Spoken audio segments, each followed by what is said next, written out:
যে শিক্ষক তোমাকে বলে না যে আশফুল নিয়ে গান বাজনা গাও, তালিবালি দাও, সম্মান হবে মৃত ব্যক্তির, ও মারা গেলে তোমরা সবাই ঢোল তবলা নিয়ে পৌঁছে যাও, প্রথম দিন থেকে সম্মান করো তাকে। বুঝি 50 বছর অপেক্ষা করার পর তুমি গান বাজনা বাজাও সম্মান করবা, ফ্রম দ্য ডে ওয়ান প্রথম থেকে করো তাকে সম্মান। আউযু বিল্লাহি মিনাশ শাইতানির রাজিম। হাট্টিমা টিম টিম শিখেছো তো বউ তাকে, এগুলো শিখবা কবে থেকে বলো? হাট্টিমা টিম টিম শেখো তো। আমি চিন্তা করি মাঝে মধ্যে হাট্টিমা টিম টিম এটা কি জানি, আল্লাহ জানে। এটা কি গরু ছাগল নাকি পাখি নাকি মানুষের মতো কিছু, এটা কি? তবে এটা দুটো শিং থাকবে, এটা ডিম পাড়বে, এতটুকু কনফার্ম আমরা।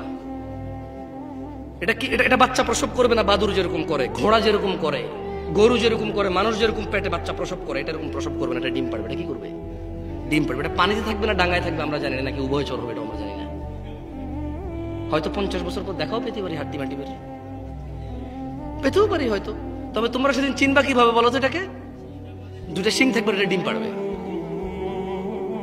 তার মানে এটা মুরগির মতো ডিম পাড়বে, কিন্তু শিং থাকবে গরুর মতো, শিং থাকবে ছাগলের মতো, হরিণের মতো, কিন্তু এটা ডিম পাড়বে মুরগির মতো, হাঁসের মতো, কোয়েল পাখির মতো, টিয়া পাখির মতো। কেমন শেখো, দেখা পেতেও পারো, তোমার নাতিপুতি পেয়ে যাবে এই হাড্ডি মাটি। কেন আসছো এই মাহফিলে আমি জানি না, আমাকে কেন ডাকছো দূর থেকে বললাম আমি জানি না। গত বছর এখানে মাহফিল হয়েছে, আগের বছর হয়েছে।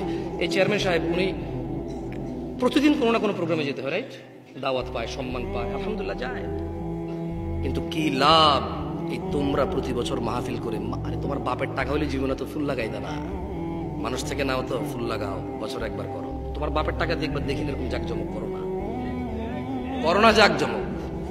এরপরে বুঝতাম, এরপরে খুঁজতা লাভ কি আমার? আপন ভাইয়ের ছেলে ইয়েতিম, তারে মাদ্রাসায় পড়ায় না, বলে যে হ্যাঁ তেরে পড়াই আমার লাভ কি? হ্যাঁ, আপন মা দুই ভাই বলে যে একলা আমি আব্বা আম্মারা চালে আমার লাভ কি? এরপরে দেখতাম এত বড় মাহফিল, বাপের টাকা এগুলো লাভ খুঁজতা। এখন তো লাভ খোঁজা লাগে না, প্রতি বছর করো, কিন্তু এর বেনিফিট কি কিচ্ছু জানো না তোমরা।